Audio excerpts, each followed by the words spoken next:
এক বনে বাস করত একটি পিপিলিকা।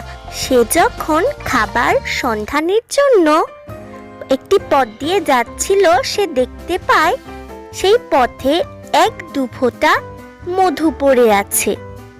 তা দেখে সে বলতে লাগে, বাহ, মধুটা দেখে তো খুব মিষ্টি মনে হচ্ছে, একটু খেয়ে দেখি তো কেমন। এই বলে পিপিলিকা মধু খেতে লাগে, আর মধু খেয়ে সে মুগ্ধ হয়ে বলে, বাহ, মধুটা তো খুব ভালো, আরো খানিকটা খাই। এই বলে পিপিলিকা আরো খানিকটা খেলো, আর সেখান থেকে চলে যেতে লাগলো।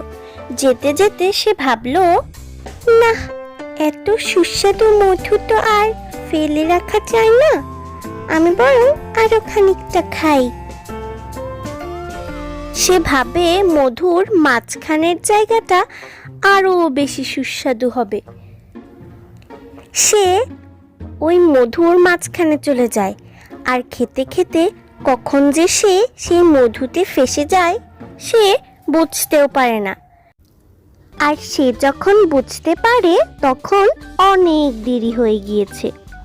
আমাকে কেউ বাঁচাও, আমি মধুতে আটকে গিয়েছি, আমার খাবার সংগ্রহ করতে হবে, আমাকে কেউ বাঁচাও, আমাকে কেউ সাহায্য করো, আমাকে কেউ বাঁচাও। বন্ধুরা, বেশি লোভ করা ভালো না। ভিডিওটি ভালো লাগলে লাইক, কমেন্ট এন্ড সাবস্ক্রাইব করে দিও।